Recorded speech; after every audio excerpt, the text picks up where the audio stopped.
You're listening to an Airwave Media Podcast.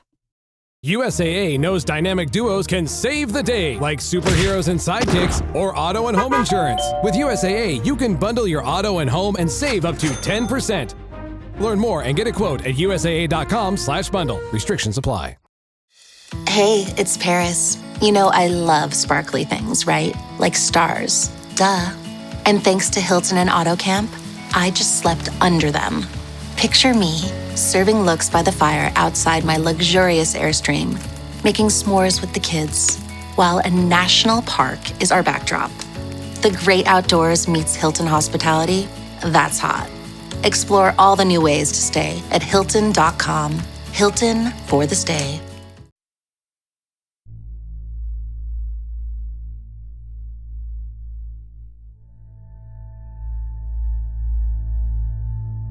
In April 1952, the most popular magazine in America, Life, in a very popular issue featuring Marilyn Monroe on the cover, published an article called "Have We Visitors from Space?" In it, the authors asserted that, having spoken to senior Air Force officials, they could confidently declare that the flying saucers frequently witnessed since 1947 were neither a visionary phenomenon nor a natural phenomenon, nor were they balloons or man-made aircraft designed by Americans or Russians, leaving extraterrestrial visitors as the only reasonable conclusion. This article surprised Captain Edward Ruppelt, who had been tasked to run the Air Force's follow-up UFO investigation after the dissolution of Project Grudge, Project Blue Book.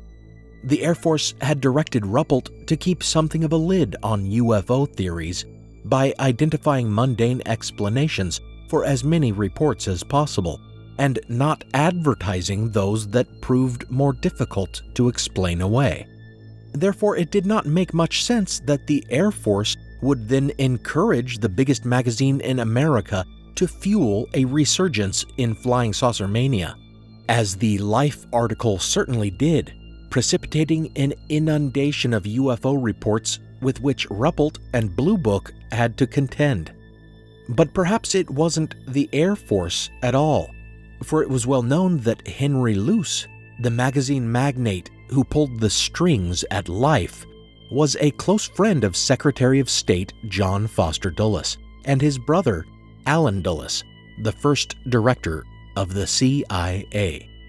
So maybe there was some inter-office chicanery underway about which Ruppelt was uninformed. Suspicions of being out of the loop were confirmed in July that year when, amid the deluge of UFO sightings he was dealing with, Ruppelt, in Washington, D.C. on business, picked up a newspaper and discovered that a couple days earlier there had been a dramatic UFO incident over the nation's capital. According to the papers, on July 19th and 20th, numerous objects appeared on air traffic controller radar, none of which were following established flight paths, and some of which appeared to be capable of making radical maneuvers, unlike normal aircraft. Some of these radar pips even coincided with visual sightings of what appeared to be fireballs with trailing tails, some of which were taken to be meteors, but which were described by others to hover and change direction. By the time jets had been scrambled to defend the capital from what appeared to be an incursion into our sovereign airspace, the objects were nowhere to be found.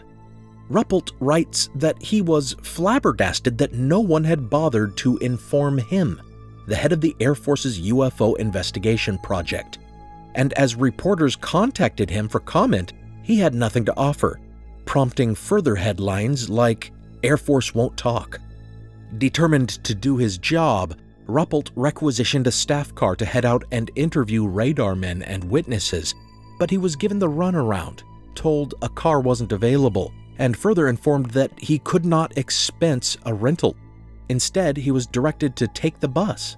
But Ruppelt was unfamiliar with DC public transit and was left with the option of paying for a cab out of his per diem, which after lodging and meals had run dry.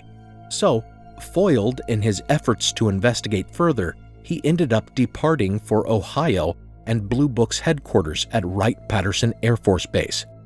A few days later, the UFO flyovers began again, with commercial airline pilots and flight attendants, control tower personnel, and U.S. airmen witnessing lights in the sky that corresponded with strange radar blips. Interestingly, witness reports were accompanied by contradictory reports from others on the same aircraft or in the same towers who hadn't seen a thing. The official Air Force explanation was twofold. The radar blips were simply misidentifications caused by strange weather, as there had been temperature inversions over D.C. that July.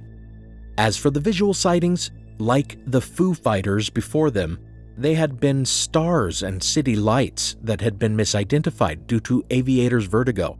And the sightings from the ground? Well, those were just shooting stars, of course. Many scorned this explanation, which relied on a confluence of numerous errors and was buttressed by the idea that the situation had snowballed due to mass hysteria.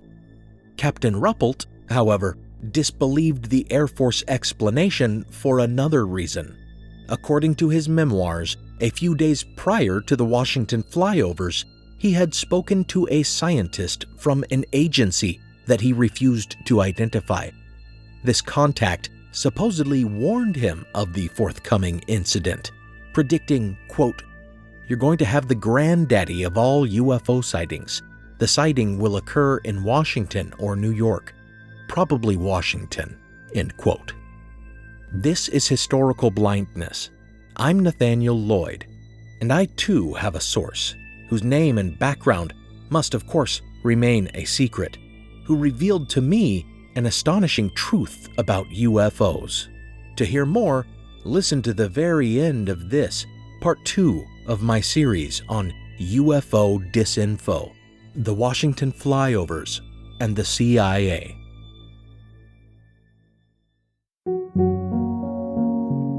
Before we continue, I want to thank my newest patrons, Conchetta, and oh geez, there's peanuts all over the floor again.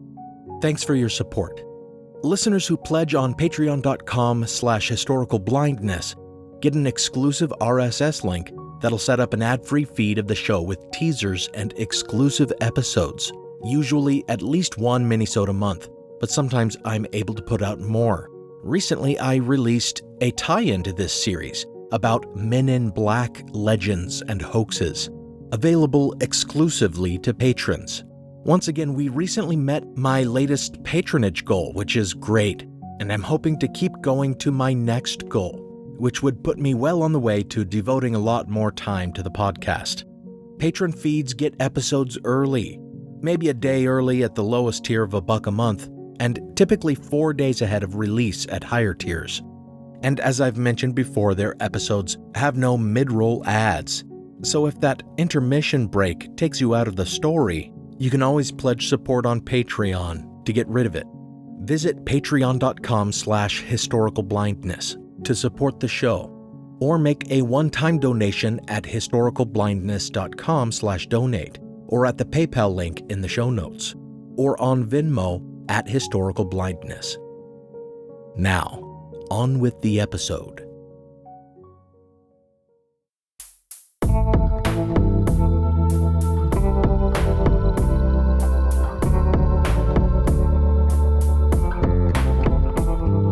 Welcome to Historical Blindness.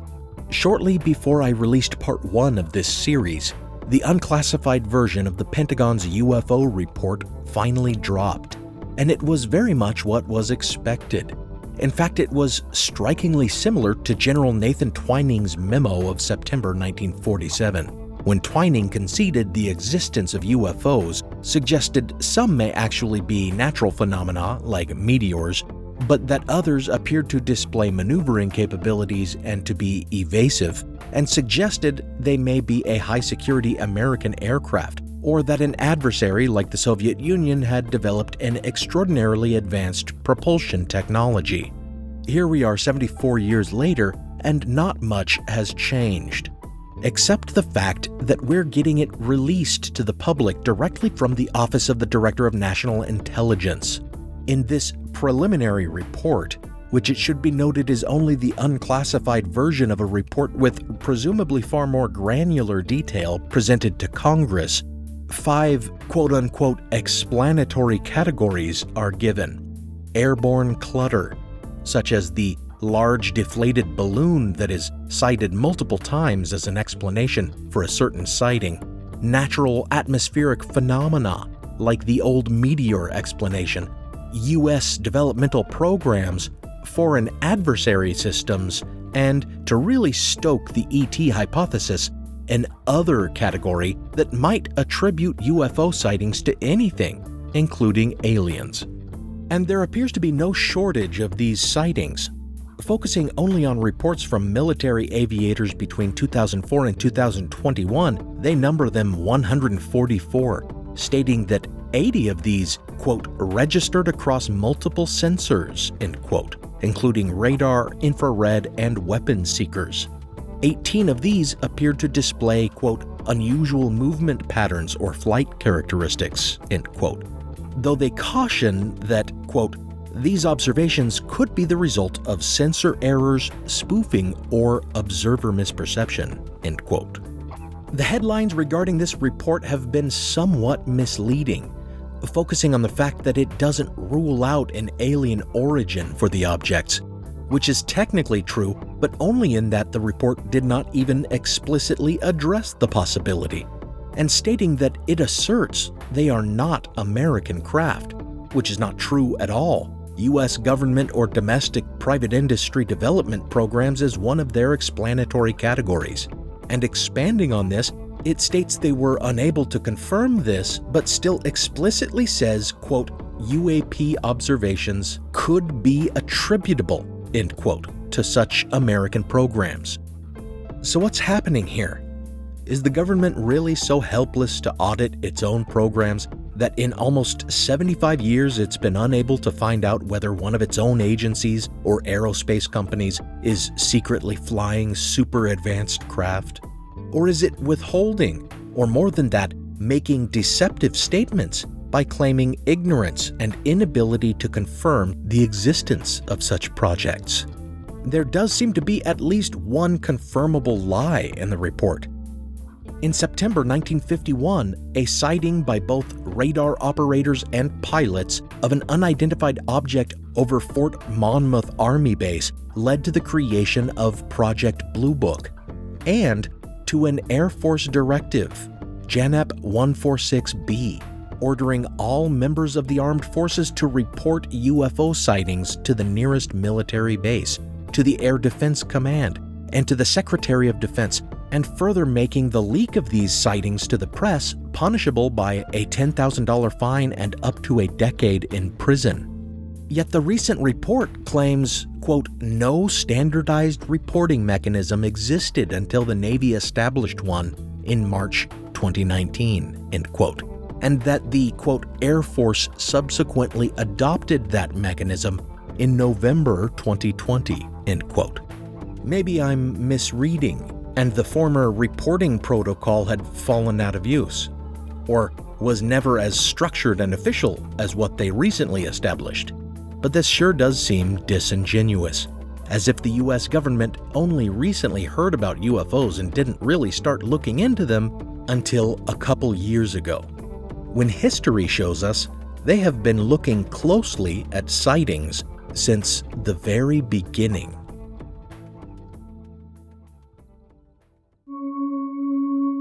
Just as this new UFO report suggests, whether sincerely or not, that China or Russia may have developed the unusual craft that have been sighted over the last 16 years, so too in 1952, after the Washington UFO flyovers, Cold War fears led suspicions to naturally fall on the Soviets. The idea that enemy aircraft may have just managed to penetrate air defenses and approach within striking range of the White House immediately led to the CIA launching its own UFO investigation the month after the Washington sightings. Available records of their secret meetings at Wright-Patterson Air Force Base with Air Technical Intelligence Center officials indicate they first looked into the possibility that the objects over Washington had been a secret American project.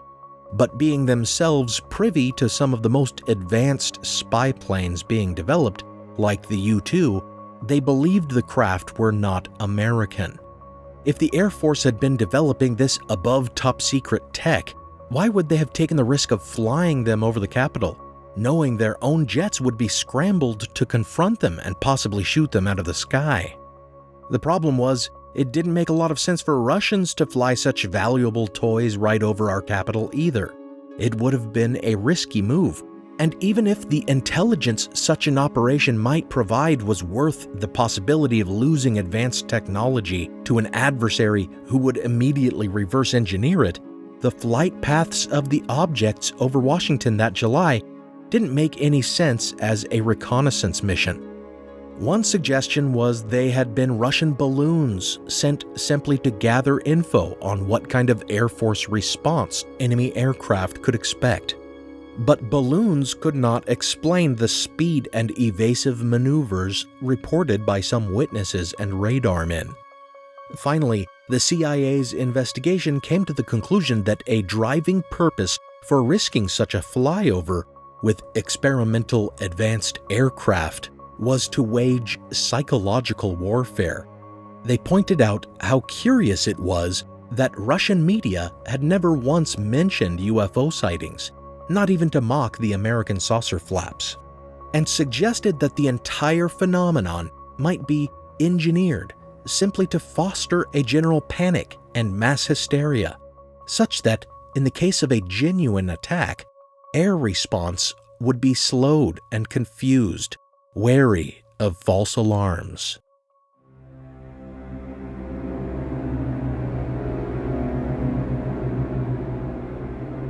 For this theory to be true, that the Russians had sent UFOs in order to gauge our defenses and/or stoke UFO mania for their own purposes, then they would have needed advanced aerospace technology capable of great speed and maneuverability. Or would they? One theory that emerged several years later suggested that the Washington flap was caused by electronic countermeasures, not actual craft. Electronic countermeasures, or ECM, had been used since 1945 in the form of reflective aluminum chaff released to confuse enemy radar with false readings, and progressed from there to actual radar jamming technology. The notion that ECM had resulted in false readings over Washington in July 1952 was spearheaded by Leon Davidson, a figure whose background strengthens his credibility. While completing his doctorate in engineering at Columbia University, he'd been handpicked to work on the Manhattan Project, and afterward he'd served as a supervising engineer at Los Alamos Labs. As Davidson explained in his 1959 essay on the topic, the U.S. Air Force had had the capability of altering enemy radar returns since 1950 through the use of a device that captured, modified, and amplified radar impulses, sending them back to show inaccurate heading, range, and speed. He describes widespread military use of technology that manufactures so-called galloping ghosts, or radar blips that don't correspond with actual aircraft. Just a couple years before Davidson wrote his essay, Aviation Research and Development magazine published a story about just this sort of ECM technology entering the public aviation industry, being sold and used for the training of radar operators. And it has since been declassified that in the early 1960s, under Project Palladium, American pilots purposely penetrated the perimeters of Russian airspace to gather data, much as some believed the Russians had done over the Capitol in 1952, and they made strategic use of this radar-manipulating ECM technology in the process. Interestingly, the newly released UFO report drops some hints that this may remain a viable explanation for UAP, when it concedes that some of the unusual flight characteristics of UAP might be attributable to quote-unquote spoofing or quote signature management, end quote. But unlike the CIA, Leon Davidson did not attribute these galloping ghosts to Russia. Rather, Davidson concluded, quote, since 1951, the CIA has caused or sponsored saucer sightings for its own purposes through the military use of ECM on a classified basis unknown to the radar observers who were involved, end quote. Now for a brief intermission.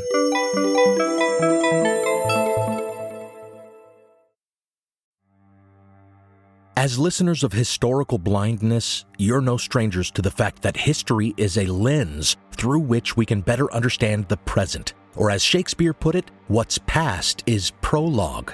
History is the indispensable context without which we cannot hope to truly understand current events. You understand that, and so do the creators of the American Scandal podcast.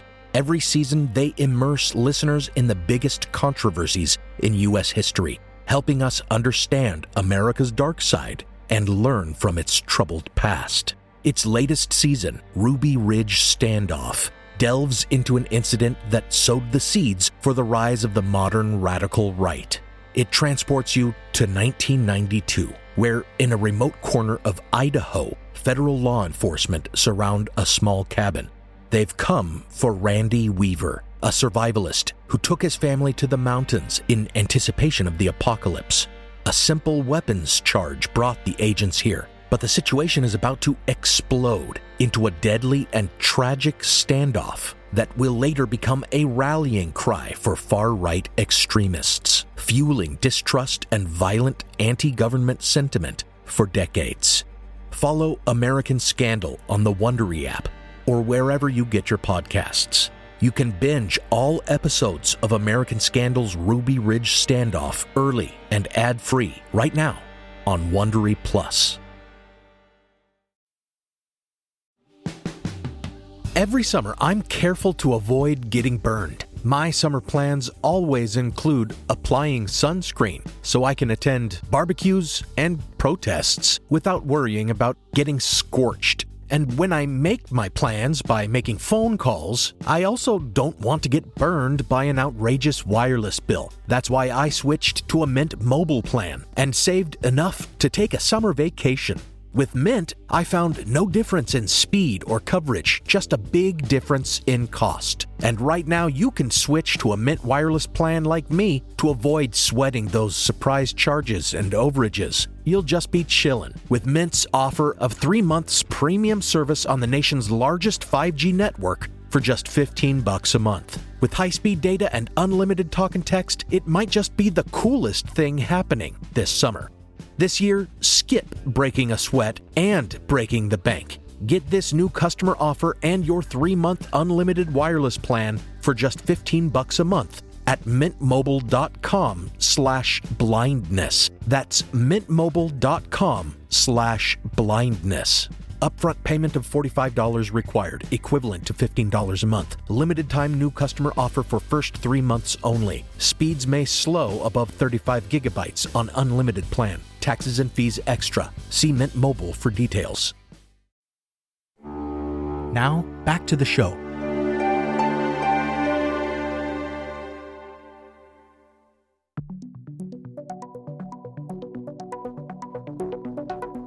But why?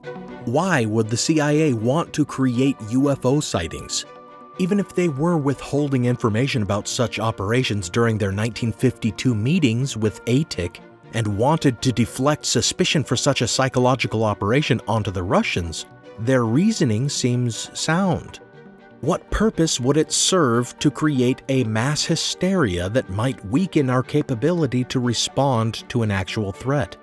Interestingly, after their investigation, the CIA organized a secret panel of scientists to further weigh in on the topic. This meeting, called the Robertson Panel, after its presiding expert, The Pentagon's director of the Weapons Systems Evaluations Group, Dr. Howard Percy Robertson, was composed of astronomers, radar experts, rocket scientists, and nuclear physicists. While they concluded that UFOs were nothing but visual misperceptions and sensor anomalies, they recognized the threat of a UFO panic and recommended training military personnel to recognize phenomena often mistaken for UFOs. Furthermore, they recommended a campaign to debunk as many sightings as possible, a task that fell to Ruppelt's Project Blue Book. Lastly, and perhaps most importantly for our study, they advised that civilian organizations of UFO enthusiasts be closely monitored, as they had the potential to irresponsibly influence public thought on UFOs and could be used, quote, for subversive purposes, end quote. This final recommendation, however, seems to have been anticipated, and a suggestion had been made that perhaps one way to monitor UFO groups was to fake UFO sightings and scrutinize the resulting eyewitness accounts and public reactions. Days before the Robertson panel, Captain Ruppelt received a memo from a Dr. Howard Cross, a scientist working at a private research institute that had been tasked with analyzing UFO data under the codename Project Stork. Cook proposed a, quote, controlled experiment, end quote, in which, quote, different types of aerial activity should be secretly and purposely scheduled, end quote, in order to monitor the, quote, steady flow of reports from ordinary civilian observers, in addition to those by military and other official observers, end quote, who would likewise be kept in the dark about the operation. This sounds an awful lot like what Leon Davidson would years later accuse the CIA of perpetrating, and it seems to hint at a motive for doing so, a psychological operation, or PSYOP, with American citizens, both civilian and enlisted, as its subjects. This leads to the inevitable question of whether the CIA actually would engage in psychological experiments on U.S. citizens. Anyone with a cursory knowledge of the history of CIA exploits must be aware that not only are they quite capable of such operations, they've been caught conducting them.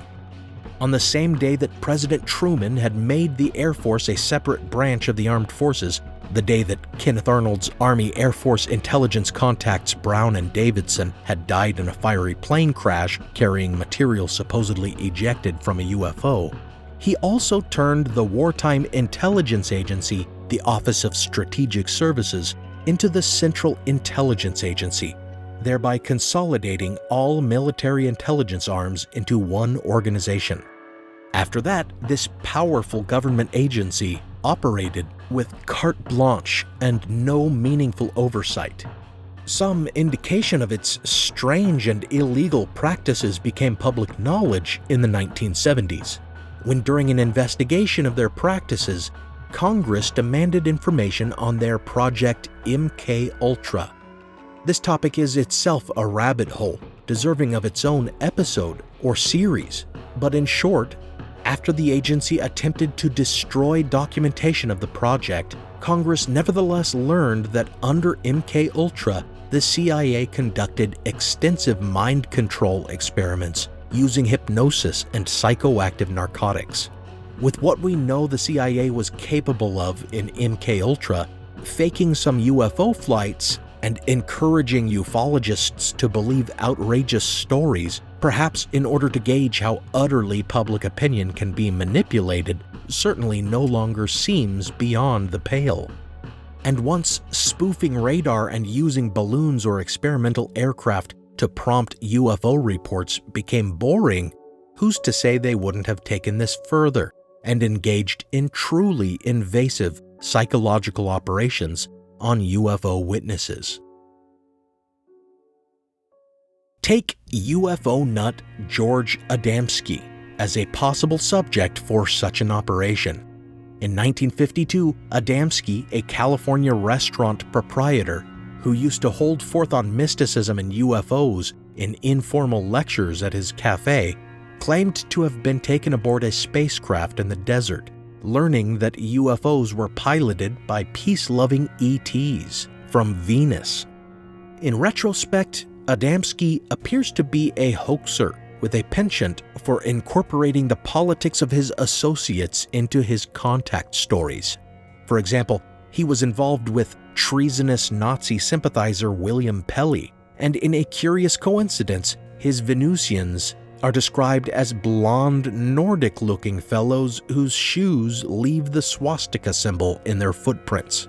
But as my principal source, Mirage Men by Mark Pilkington, points out, Adamski's contact story appeared and was widely circulated only months after the Washington flyovers, just when records show the CIA was thinking about how to defuse UFO panic. Suddenly, Adamski comes along saying, "Don't worry, the ETs are friendly and neutral." And his story becomes so widely known that he was fielding meetings with royalty and the Pope. Leon Davidson believed that Adamski was a CIA tool, and Adamski's later stories seem to betray what might have really happened to him in the desert. As Adamski described his subsequent encounters, his Venusian friends picked him up and drove him out to the desert in black Pontiacs, where they served him mysterious beverages and showed him images on a screen. These descriptions sound an awful lot like Adamski, the impressionable friend of a convicted seditionist, may have been an early subject of CIA drugging and brainwashing a year before MKUltra's official sanctioning. One further possible example may serve to illustrate the feasibility that the CIA could have gone much further than just faking UFO sightings in their creation of the UFO myth. In 1958, a few years before the first widely publicized alien abduction story told by Betty and Barney Hill in the US, a Brazilian farmer named Vilas Boas disclosed to a UFO investigator that in October the previous year, he had been abducted by a UFO. He and his brother had seen a mysterious flying red light over their fields, and later, when he was working the soil alone at night to avoid the heat, it had returned, shaped like an egg, with something spinning at great speed atop it, fluorescent red light emitting from all over the craft. He tried to flee, but men in unusual clothing that sounded suspiciously like protective suits, complete with fabric head coverings and stiff gloves, sprang out and seized him, carrying him within, where they stripped him, wiped some kind of fluid over him with sponges, gassed him with some kind of fog, and then forced him to have sex with a beautiful woman. After being deposited back on the field, Boas returned home, where his sister noticed severe bruising around his chin. He vomited a yellow fluid and afterwards suffered a days-long illness consisting of lesions, body aches, and eye irritation. It would be very easy to dismiss this as a tall tale told to a ufologist, perhaps even with some coaxing. But 20 years later, in 1978, a former CIA operative, Bosko Nedeljkovic, who had served the agency in Latin America from 1956 to 1963, revealed to another ufologist that he had been a part of a Project Mirage that had purposely faked UFO encounters all over the world. Nedeljkovic confirms the Vilas Boas abduction from the abductor's point of view, explaining that they had made Boas the subject of a hallucinogenic drug test as part of an experiment in psychological warfare. By Nedeljkovic's telling, the craft was a helicopter fitted with unusual lights and other equipment, which accords well with Boas's description.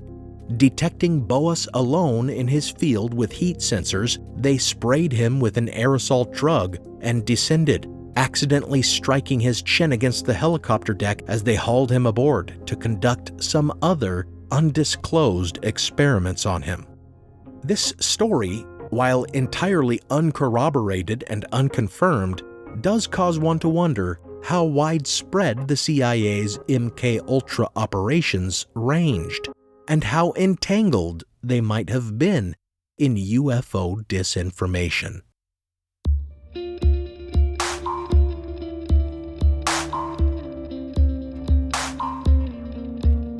On further consideration of all this, of course, it's rather easy to discount everything. The Washington flyovers were a combination of weather causing radar errors and meteors being mistaken for aircraft. There is no irrefutable evidence that the CIA ever used ECM to manufacture UFO sightings, or that their MKUltra operations were ever applied toward convincing people they had been abducted by aliens. Adamski was a loony, or a liar, or both.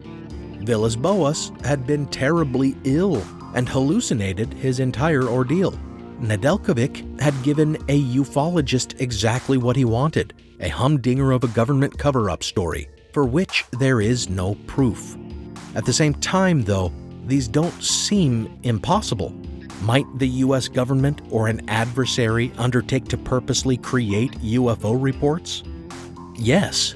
One example of this strategy was a proposed approach to toppling the Gaddafi regime in Libya in the 1980s, when the US considered manipulating radar to create aircraft sightings, in order to sow paranoia and plant the idea that US forces were commencing an invasion.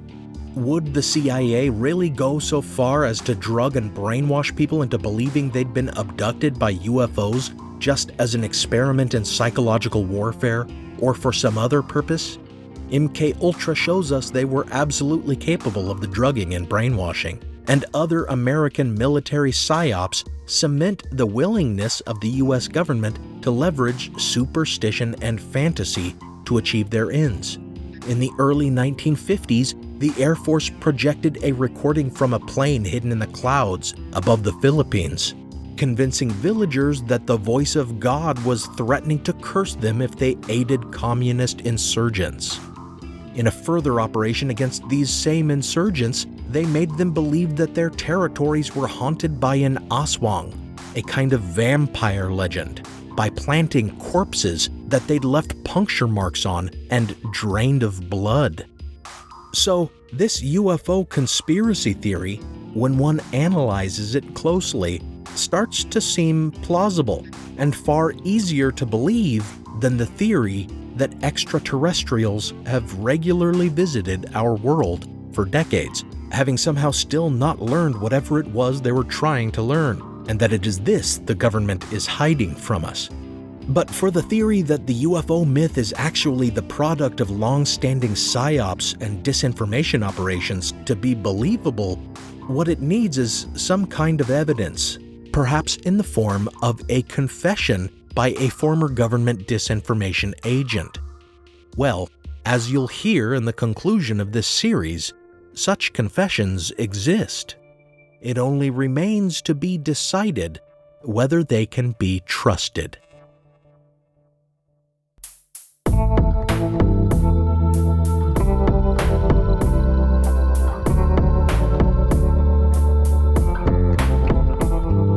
Thanks for listening to this episode of Historical Blindness.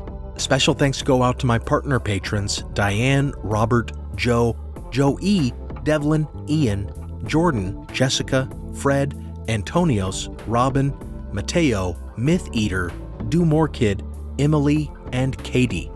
Thanks for following me down this rabbit hole. Some music on this episode was provided by Alex Kish. Visit alexkishmusic.com and contact him to get compositions for your own projects. Additional music from Kai Engel and from Kevin MacLeod, licensed under a Creative Commons Attribution license. Check out the show notes for a list of the tracks used. You can support the show by pledging on Patreon or by signing up for a 14-day trial of the Great Courses Plus or a free 30-day trial of Audible at my custom URLs, which you can find in the show notes. You can also make one-time donations to support this podcast on the website or at the PayPal link in the show notes. Follow the show on social media and give it a review on your podcast player. Now, if you've listened all the way to the end to hear the astounding secret entrusted to me by my protected source.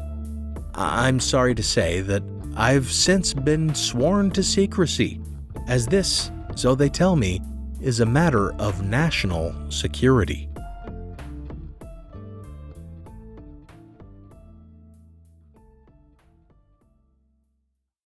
This episode is brought to you by Bluehost. You might not be a tech genius, but you want the website for your business to crush it. Thankfully, Bluehost makes it easy. Customized, optimized, and monetized. Everything exactly how you want with AI. Your site can be up within minutes, and the search engine tools even help you get more site visitors. Whatever your passion project is, set it up with Bluehost. With their 30-day money-back guarantee, what have you got to lose? Head to Bluehost.com to start now.